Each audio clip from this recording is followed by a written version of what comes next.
Notre invité en studio aujourd'hui est policier. C'est pas n'importe quel policier, c'est le nouveau chef de corps de la zone de police Bruxelles-Nord, zone qui regroupe donc Schaerbeek, Evere, Saint-Josten-Noode.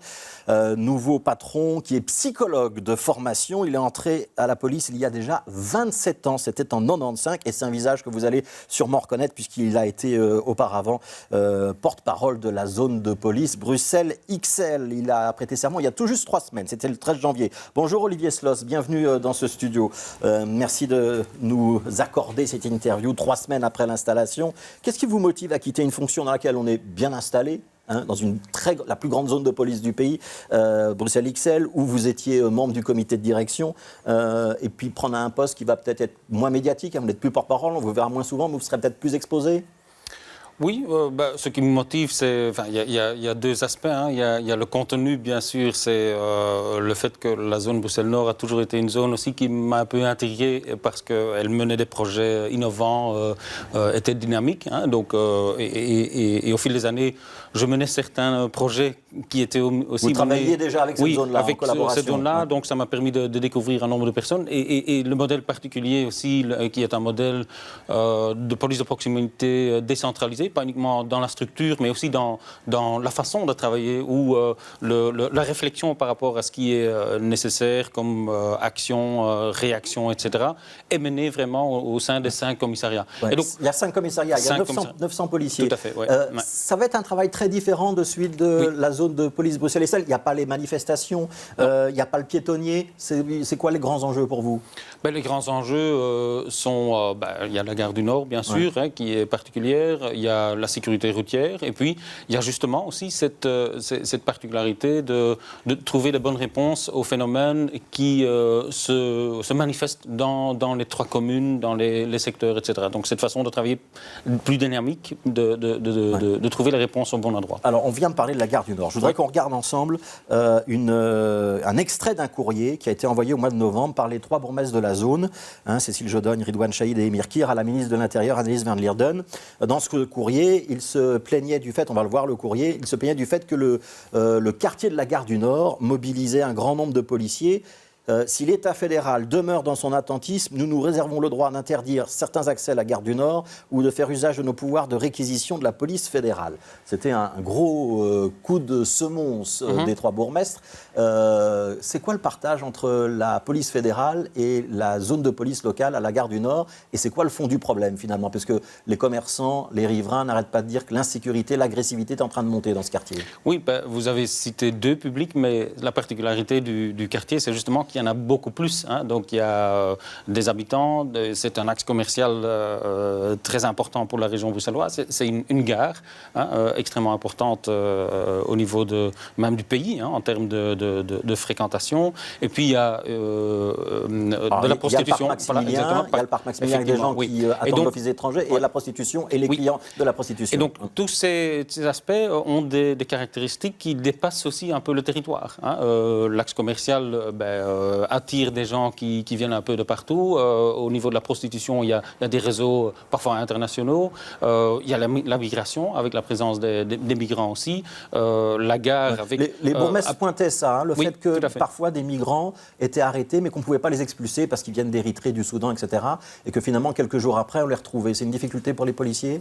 Tout à fait, oui. Donc, le défi là-bas, c'est de vraiment faire cohabiter tous ces publics avec des attentes et des besoins très différents aussi en termes de sécurité. Et ça, c'est le défi. Il y aura des nouvelles actions que vous allez entreprendre sur cette zone-là ou pas? On s'inscrit dans la continuité. Donc, il y a des actions communes avec la police fédérale qui se font.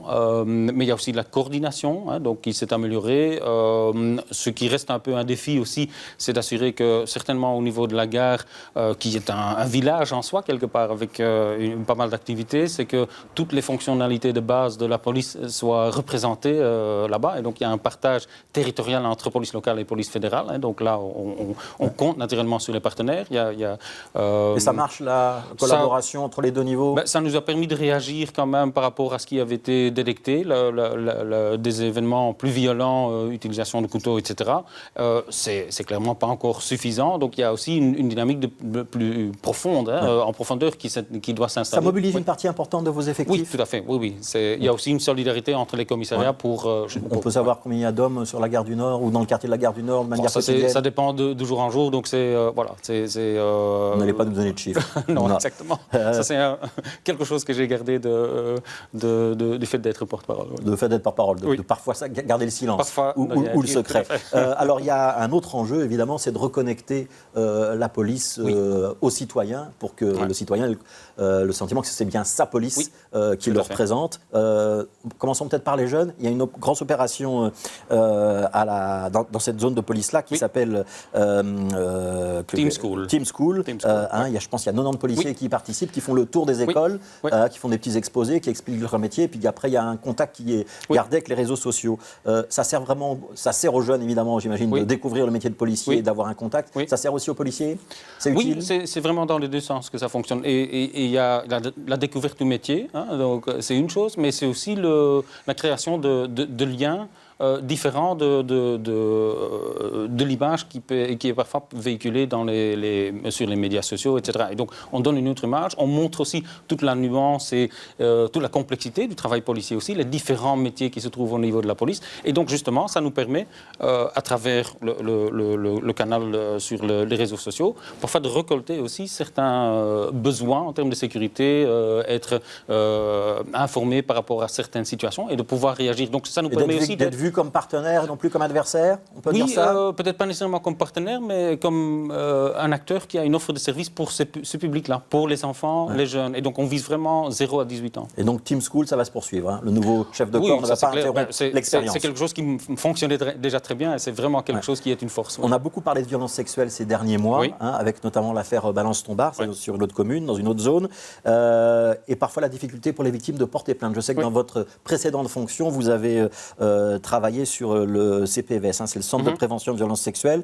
C'est à côté de l'hôpital Saint-Pierre. C'est un centre ouvert 24 heures sur 24 où une victime de violences sexuelles peut venir recevoir de l'assistance, des soins médicaux, des soins psychologiques et aussi déposer plainte si elle le souhaite.